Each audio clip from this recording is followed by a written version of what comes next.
Bunga atau floss adalah penjelmaan suatu tunas batang dan daun-daun yang bentuk warna dan susunannya disesuaikan dengan kepentingan tumbuhan, sehingga pada bunga ini dapat berlangsung penyerbukan dan pembuahan, dan akhirnya dapat dihasilkan alat-alat perkembangbiakan. Bunga juga memiliki fungsi. Fungsi bunga yang paling utama dan paling vital adalah bunga sebagai alat untuk perkembangbiakan generatif. Fungsi yang kedua adalah untuk menarik burung, serangga, maupun lebah agar hinggap dan melakukan penyerbukan. Fungsi bunga yang ketiga adalah sebagai wadah atau tempat menyatunya gamet jantan dan gamet betina. Fungsi yang terakhir adalah untuk menghasilkan biji. Struktur bunga. Berikut ini adalah bagian-bagian dari bunga dan fungsinya. Yang pertama, tangkai bunga. Tangkai bunga juga termasuk salah satu dari bagian-bagian bunga. Nama latin dari tangkai bunga adalah pedicellus. Fungsi tangkai bunga adalah sebagai penopang bunga.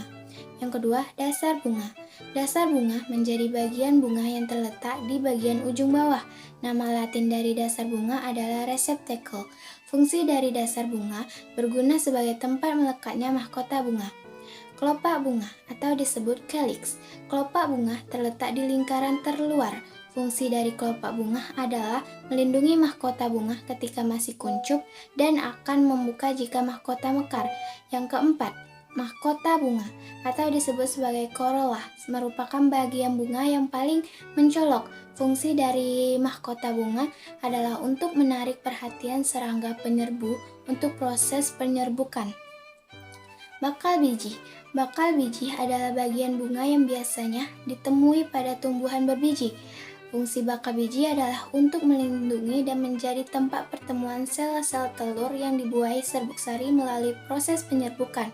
Bakal biji yang dibuahi akan berkembang menjadi biji. Tangkai putik atau stilus, kepala putik atau stigma, bakal buah atau ovarium.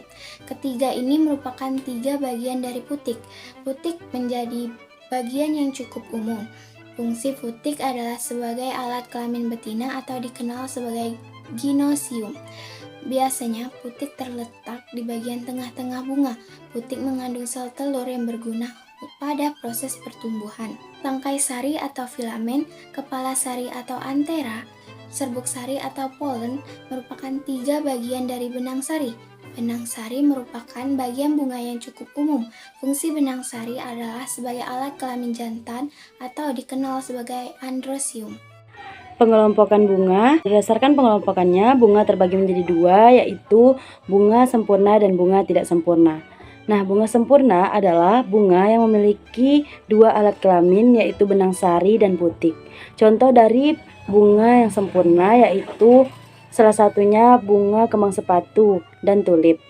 Yang kedua yaitu bunga yang tidak sempurna.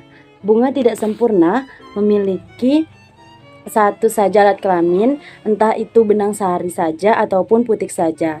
Nah, contoh dari bunga yang tidak sempurna yaitu bunga salak atau bunga pepaya. Nah, selain itu, pengelompokan bunga bisa dilihat dari kelengkapan bunga, yaitu ada bunga yang lengkap dan ada juga bunga yang tidak lengkap. Bunga lengkap yaitu dapat dilihat dari adanya kelopak bunga, mahkota bunga, dan sari dan putik. Contoh dari bunga lengkap ini yaitu salah satunya bunga mawar. Nah, bunga tidak lengkap yaitu jika tidak memiliki salah satu bagian-bagian yang terdiri atas kelopak bunga, mahkota bunga, putik, atau benang sari. Nah, contoh dari bunga yang tidak lengkap yaitu bunga Kamboja.